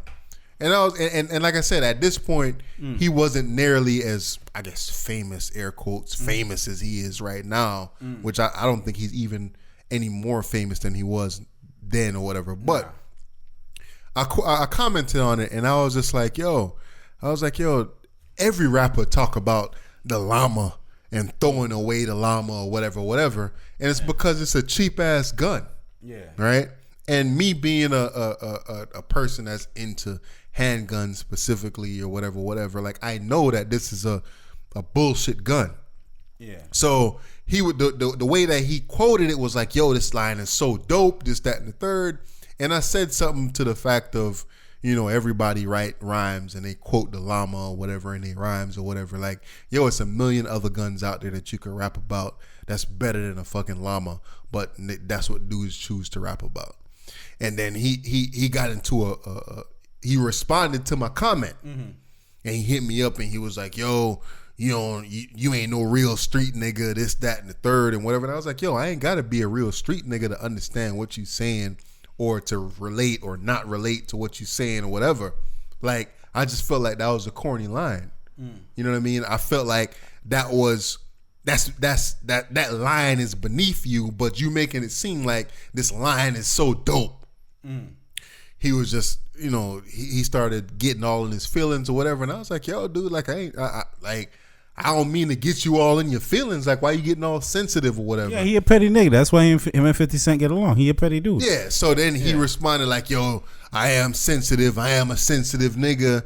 This, that, and the third. And then basically he blocked me after that shit.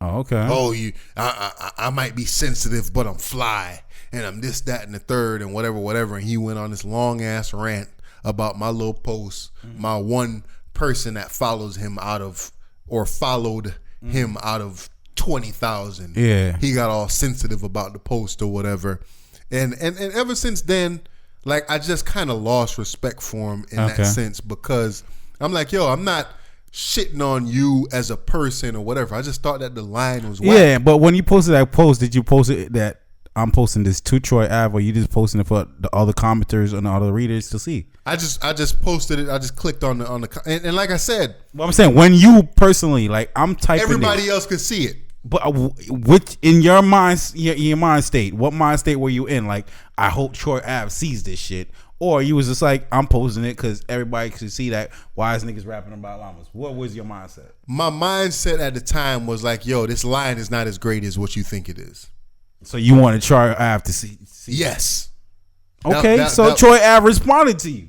Okay, but I ain't expect a nigga to get all in his feelings about this. I'm saying, like, nigga, I'm an artist. I'm sensitive about my shit. That's what, you know what I'm saying. Like, my nigga, like, if somebody step your game up based on what you said. Yeah. So you respect somebody online that's fucking come at you and be like, yo, Dub, that line was whack as fuck. Like if niggas say, "Yo, you wouldn't," honest, you know what I'm saying? I didn't say it like that though. But I'm just saying, You know what like, I'm saying? I'm just saying. I said it. I said it constructively. Somebody broke down one of your lines like that in a constructive form. You gonna take it? I'm not gonna respond to it. I'm just gonna be like, yo, shit. Maybe I need to step my game up. Yeah. That's how I'm gonna look at it. I'm not gonna respond to it like, yo, you ain't no street nigga. You don't know how I feel. You don't know what's going on. Yeah, nigga, I do know what's going on. Yeah.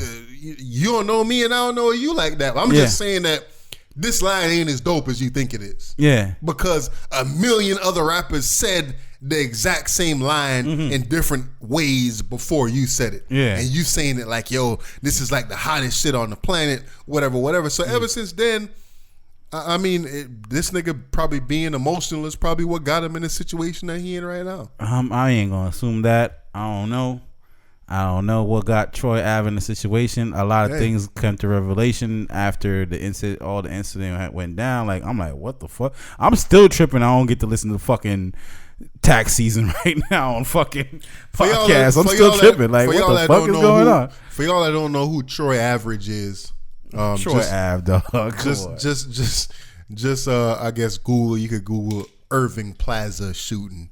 Yeah, in New York, and y'all will see exactly what I'm talking about or whatever. But man. Moving off of Troy Ave. Yeah, I know you sent me this story, so you can go ahead and lead that joint off. All right, so leading into like the fuckery and fuck shit that's happening out here these days, 2017 type fuck shit that people do.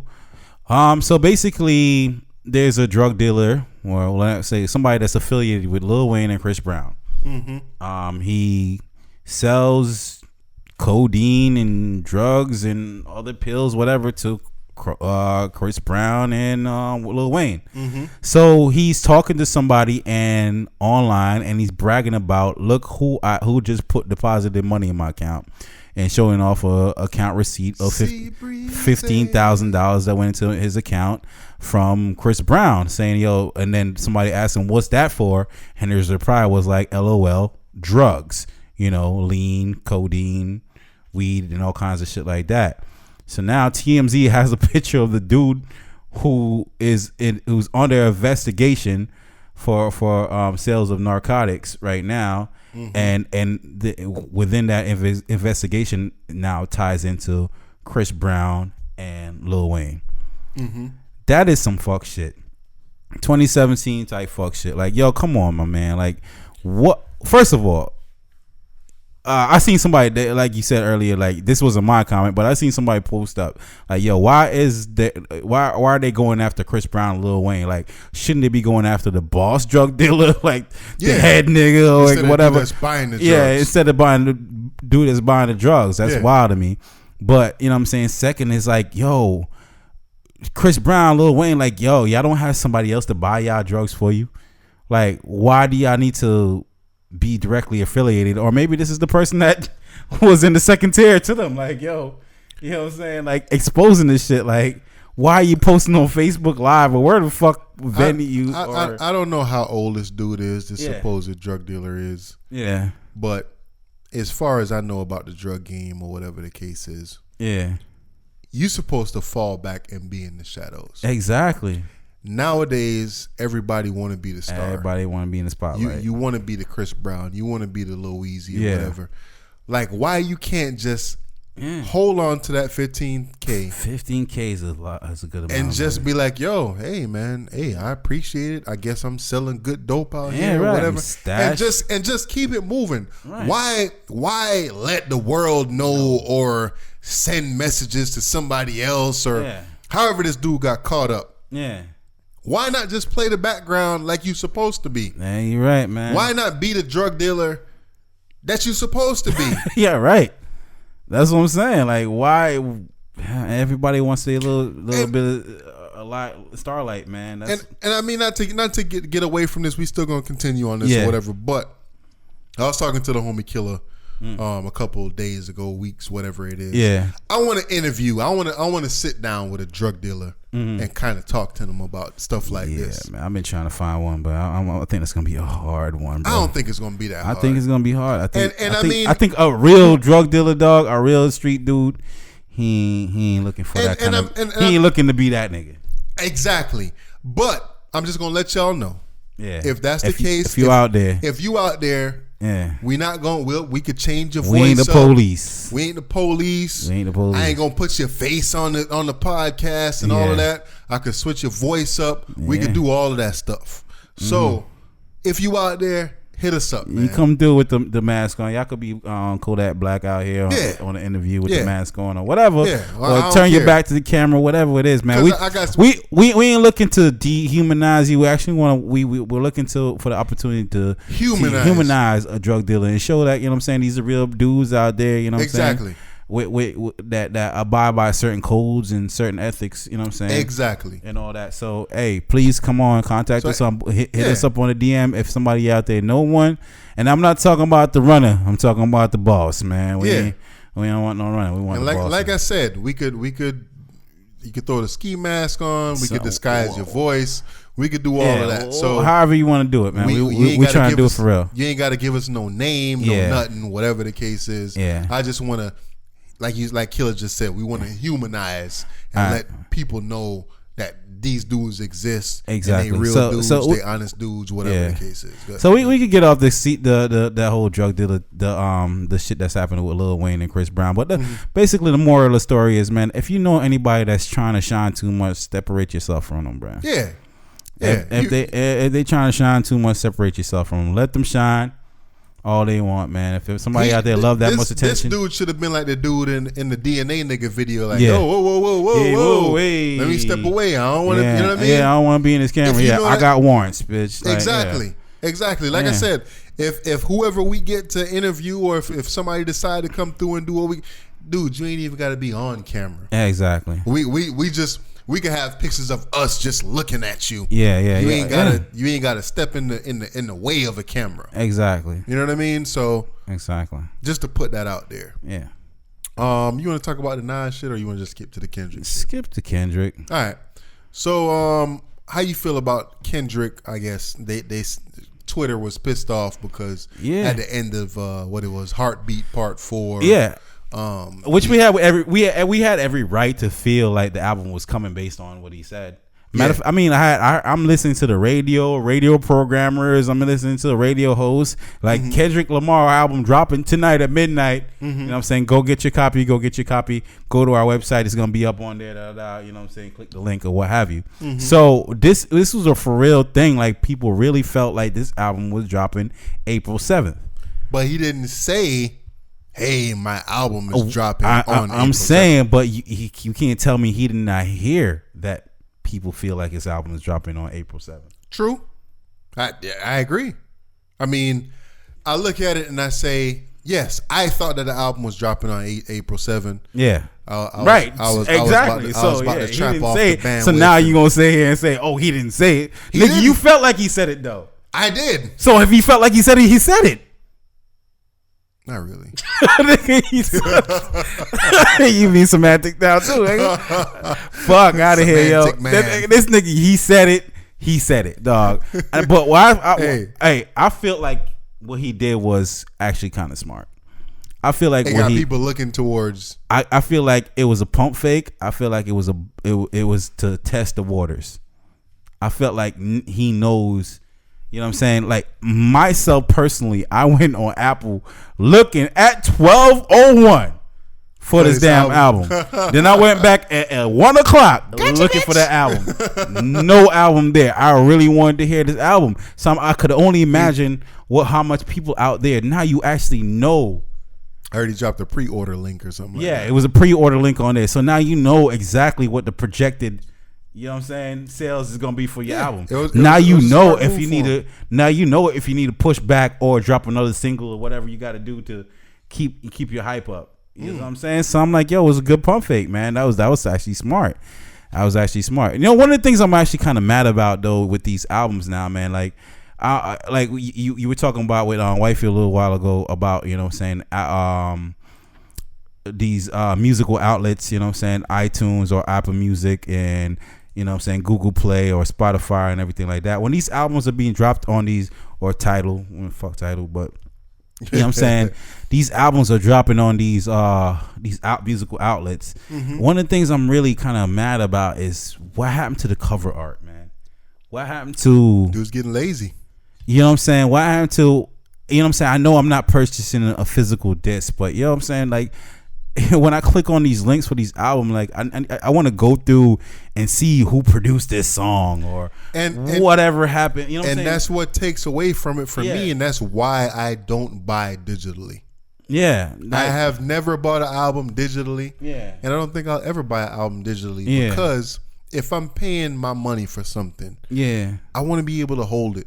I want to be able to see it. I want to be able to touch it, feel it, whatever the case is. Yeah, that's true. I want to have it on something, and I want to be able to scroll through, see some of the cover art, see some of the artwork y'all do, and you know what I'm saying, the producers that produce this and this track, and the shout outs and all this stuff, and you know what I'm saying, whatever happened to that made you feel that all went to the part of what the experience was. Yeah, man, you think these females out here buying dildos online that they can't hold in their hand, they can't feel it, they can't touch it. They want the digital dildos, right?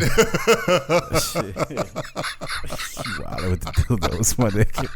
That was a long overdue pause. We haven't said that one about dildos since we started this bitch. Oh, man. No, but for real though, man, that's why I don't support the whole digital situation. Yeah, man. I think the last album I told you that I bought was maybe the Schoolboy Q album, and I bought that physically. Okay. Like I had, you know what I mean? All right. Well, I was able to look and see, hey, such and such produced this track. Shout out to whoever the first artist is out there that puts in there with all these musical outlets. Like, I want my cover art being put up, my cover art and my album art and everything, the booklet and all that being put up, posted up with my album. Yeah, because it does exist. It does exist. Joey Badass though, he just dropped the album on Friday, but the album actually leaked. Not this past Friday, but before that, it leaked, and it was online. Whatever. How you felt about it? The album? Yeah. All right. I like Joey Badass a little bit, but his music has. All right. I actually bought one of his albums. I bought the last album, not this one, but the one before that. Yeah. Called Before the Money or whatever the case is, or Badass or whatever you want to call it. The album was okay. I think that this new album, his music has gotten better. Okay. He always had skills, but he was always on some trying to save hip hop, trying to bring the 90s hip hop rap back and whatever. He was on that hard, and I think that kind of limited him. So with this album, I think musically, he has gotten better. He's still a good lyricist or whatever. A lot of people is trying to put him in the top 10, top 20 or whatever. I wouldn't even go that far. But it's a good album. It's real conscious. It's real aware. It got a lot of political topics on there and stuff like that. And the music itself is better. Musically, he's better, 10 times better. So where you're at with albums dropped within the last 6 months, man? What's on your number? What's your number one albums over the last 6 months? I mean, as a fan of lyricists, as a hip hop head, as a person who writes lyrics myself, I'm kind of embarrassed to say it, dude, but holy shit. Holy shit. As far as albums goes. Holy shit. Oh, fuck. I'm about to hear this. Go ahead, man. As far as albums goes, in the last oh, fuck. I can only speak on what I listen to the most. It's two albums that I'm listening to the most. Okay. The last 6 months. Migos being one of them. Culture. Mama told me what not to sell. Hey. Migos being one of them. And to be honest with you, Fat Joe and Remy Ma. In the last 6 months? In the last 6 months. That's the two albums that I've been listening to consistently in the last 6 months. Oh, okay. That I could really I mean, Big Sean was okay, like when it dropped or whatever. I liked it, but it kind of fell off. So I'm really and truly right now, last 6 months, Migos is holding my attention more than any other album. I'm still on RTJ3. Oh shit, I forgot about that. So yeah, RTJ definitely. RTJ3. Then I'm gonna go to the Black Lift Plaster. that album he told me to listen to, man. That was a great Who? listen. The Black Lip Pastor. What's his name? Cuz, man, from TDE. Schoolboy Q? Nah, other nigga. J-Rock? No, man. Oh, Ab-Soul. Ab-Soul, yeah. Yes. Absol, Yes. the Black Lip Pastor, yeah. Yeah. I'm fucking with Ab. So that, then. All right, so yeah, so Yeah. I guess I'm kind of limited, Yeah. but like, then, to be honest with you, the Fat Joe Memoir is there. So those three right there all right, is what I fuck with. So to be honest with you, still, Yeah. out of all those albums, I listened to the Migos albums. Okay, more. so that's what it is. That's what it is. So yeah. number one Yeah. for the last 6 months, Yeah. number one is the Migos Culture album, Alright. and I feel like if y'all just kind of get past the whole new age, whatever, New Age. like just appreciate the flows and the beats and how they put Flows shit of the together. beats. If you look, even freestyling, them dudes, they can freestyle. No. Don't do it. Don't do it. They can. Don't do it. I mean, don't do it. I get what you're saying. I get what I'm saying. Well, we can't. Off the top, freestyle. They can freestyle as a group, collectively. No, man. No. They gotta bounce. They know how to ride a beat and they know how to keep energy going. That's but when we true. gonna say freestyle, like if we gonna call it freestyle, like a freestyle, I think a Off the freestyle dome is freestyle. off the dome. But off the dome, what makes a credible good freestyle is how much sense you can make off the dome. To me. You can't. I agree. You can't just I be. agree, and I You kinda can't just disagree be at the same chanting time. and jabbering, my nigga. I agree. You and gonna I disagree have- at the same time. You gonna have to make some kind of sense. Anybody could freestyle if No. that's the case. No, Yes, I nigga. disagree.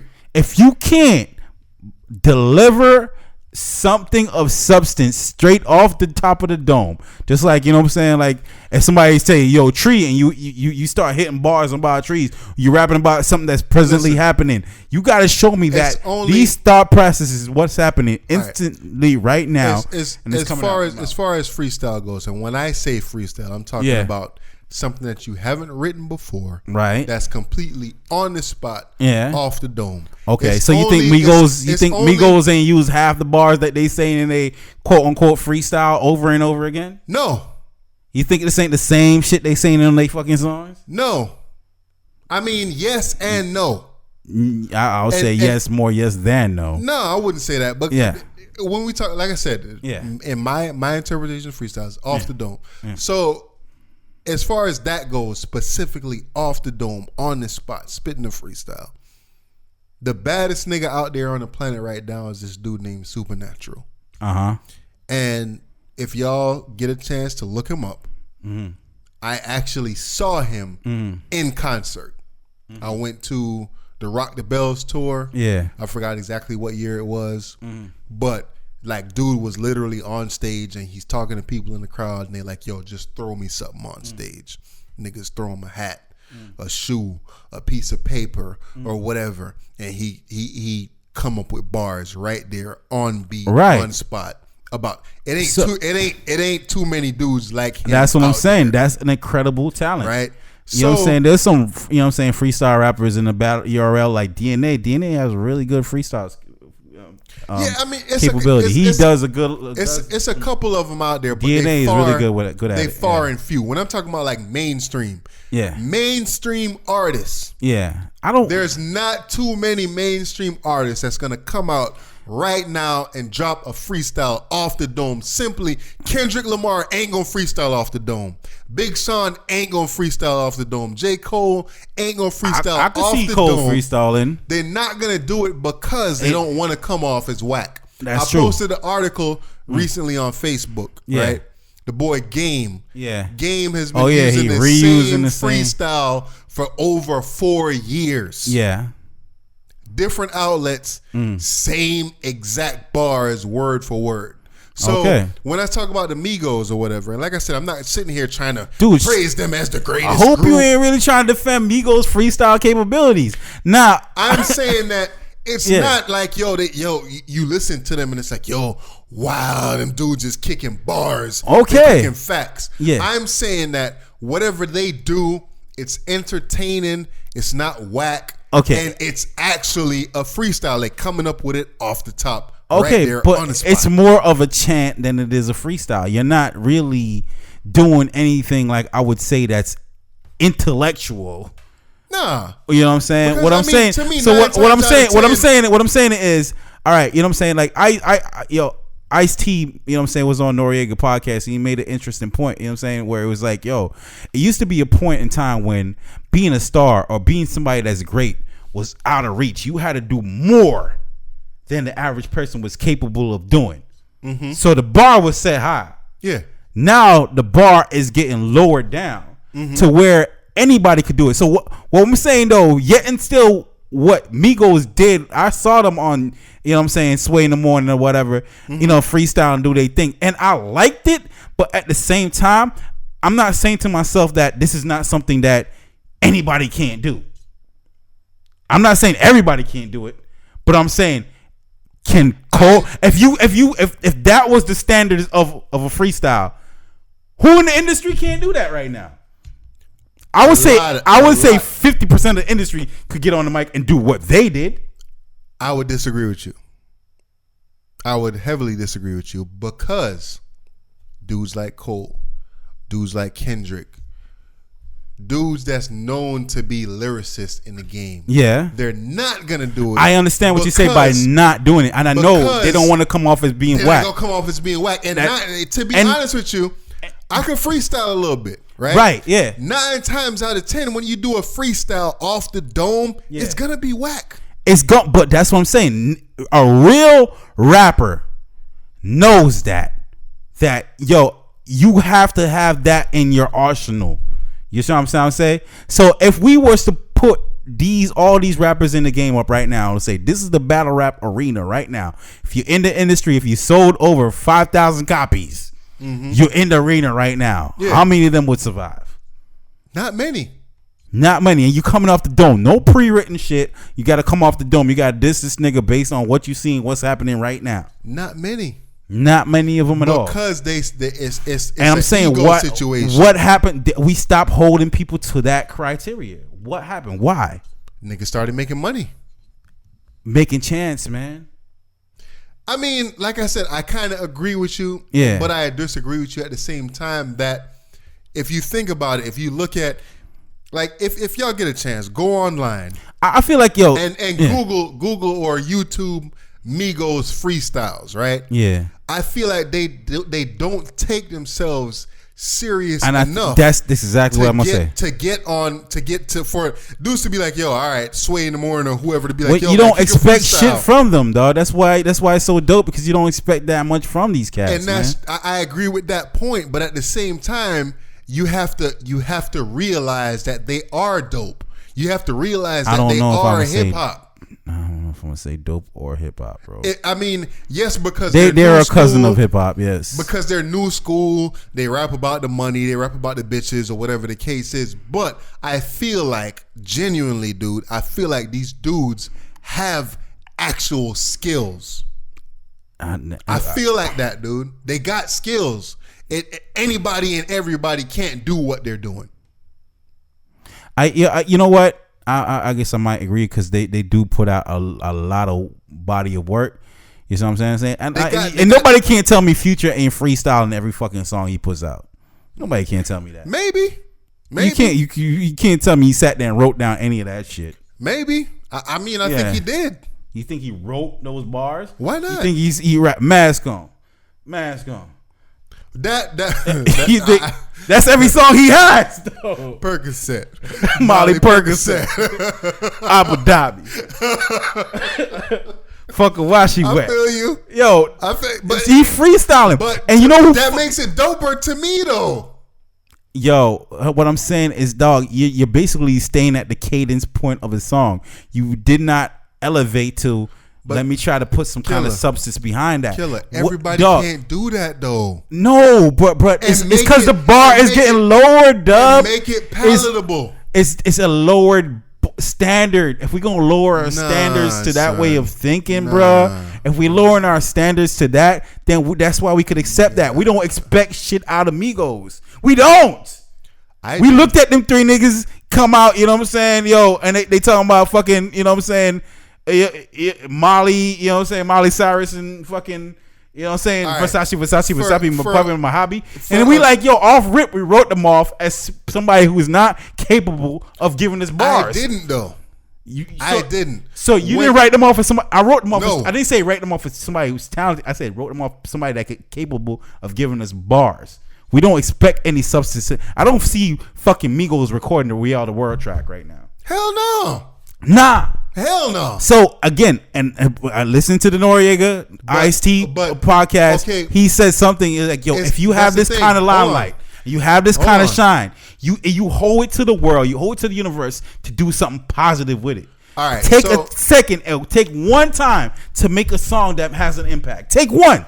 I'm not saying make a whole album about it. I'm not saying that they're incapable of doing it because listen to the Big Sean album. Yeah. What's the name of the song that they got on with Big Sean? On Sacrifice. And what's crazy because they had that same song on Drake's album, right? I don't know. But the song is called Sacrifice. So, yeah. But like that's like a real song from them. Yeah.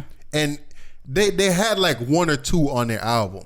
Yeah. But at the same time, they make the songs that people want to hear. They have the vibes or whatever that people want to hear. I don't want to hear a fucking We Are the World type record from them.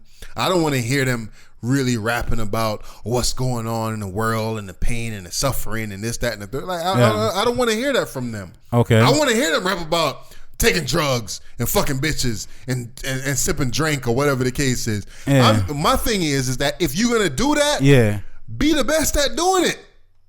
What is or one of the best at doing it. Like, just come off authentic.